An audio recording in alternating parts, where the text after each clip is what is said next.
America and Britain have made it very clear to a lot of countries who have the same sort of sightings and the same resources that this is something that they better not let out, not until we say it's okay. The dependence on oil could be ended overnight. I'm absolutely sure that we are not alone in this universe. They're there and they're paying attention.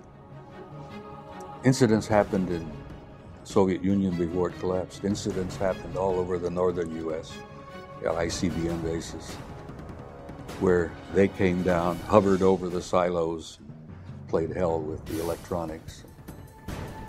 Pictures were taken. Hundreds of witnesses watched them. It's highly classified. You'll never hear that, except from whistleblowers and big mouths like me. And there was a big flare-up, blue-white light, and then it kind of closed back down. No noise. First I thought it was an explosion, but it was a little slower than that. This is not just UFOs, and this is not being visited by guys from other planets. I was to learn later that our security, our intelligence people, our military people concluded and learned we were not merely dealing with interplanetary visitation. We were being visited by guys from other star systems, which technologically, you know what that means. They're not just from another planet like Venus or Mars or somewhere. These guys are from other stars. If somebody who had the clearance to carry nuclear weapons or launch nuclear weapons saw these objects over a nuclear facility and reported it and have documents to prove it happened, this is dispositive. When I was 16 years old, I was walking down the street in Arlington, Virginia, and saw 7 red light type UFOs over Washington that made headlines around the world.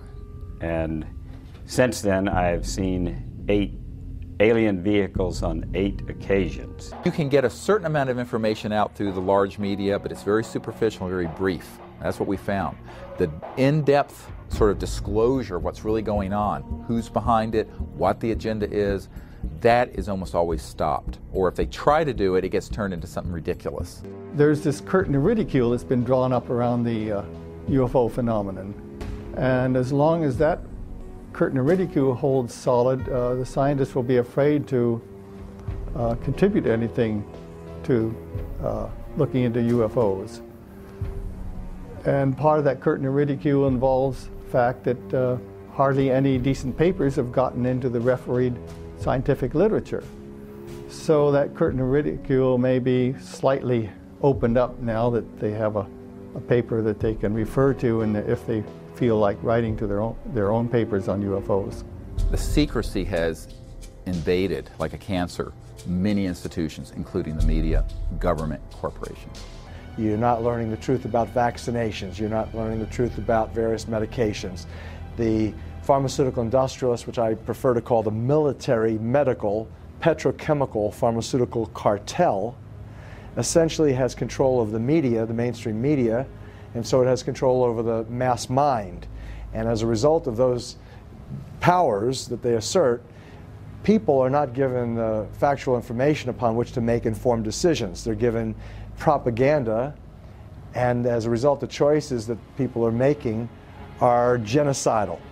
And I say genocidal with a strict definition, meaning the mass killing of people for economic, political, and or ideological reasons. And those pharmaceutical industrialists are intimately connected to those people who wish to control populations. They've published the literature, what their intent is, not only how best to control populations, why populations need to be controlled, but ultimately affecting the technologies that are in place to do just that. The Disclosure Project is oriented towards putting together credible government documents and these witnesses so that there is an undeniable case made that this is real and not fictitious. It started really in early 1990s, and after I had briefed the President Clinton's first CIA director on this problem, it was made very clear to me that the executive branch of the U.S. government did not want to do this because, I am quoting, the President was concerned he would end up like Jack Kennedy. I'm not kidding. That was said to me by President Clinton's closest friend. Extraterrestrials are not a national security issue. They're an educational and social issue for our society, and they may be a spiritual issue. When I retired from the military, I went to work for the Federal Emergency Management Agency, and I worked with them for 14 years. So I've got 42 years of government service behind me, and throughout all those years I had the very highest security classification you can have, top secret. When I was in NATO in 1963 through 1967, I had cosmic top secret, which was and still is the highest level of security in NATO. That's how I got involved in this crazy UFO field. Vast sums of money are being siphoned through these different agencies into the coffers of the CIA, which then forwards this money on to the DoD, and this money is funneled through the DoD and goes into the black projects which the DoD has direct oversight over. So the CIA is kind of like the bag man. It collects the money, it goes to the Department of Defense that actually administers how this money is going to be spent on different black projects. So the size, how much are we talking about? I think the best indication for just how much we're talking about here are the auditing irregularities that the Inspector General of the Department of Defense has himself identified. He identified in 3 years, it was 1998, 1999 and the year 2000. In those 3 years, they identified on average $1.7 trillion could not be accounted for in the Department of Defense budget. In other words, this was money that was being moved around in ways that could not be accounted for. And I think what that indicates is the true size of the black budget.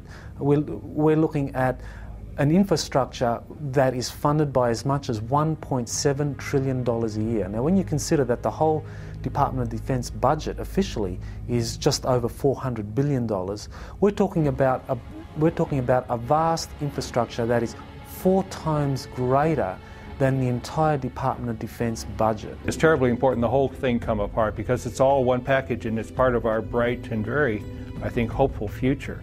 And I think of these star kids growing up and being our leaders, our presidents, congresspeople, senators, university professors, leaders in medicine and science and so forth. I think what brilliant and expansive future we're going to have, but we have to get from point A to point B, and this cover-up is just stultifying us in a very painful way. I've always believed our destiny is in the stars. That's a hope that I have, that generations yet to come will travel out there and will become a part of that community. That's a dream that I won't live to see, but it's a dream I hold dear, that we'll make it, that we will survive as a species, because I think we've got some, as I jokingly say, we have some good friends in high places. And one day, I would hope that the people of Earth would stand up and extend their hand in friendship to these people. We have never done that here on this planet. You know, we've shot at them. We've done everything. We fire radar, we fire lasers, everything. We need to say hi.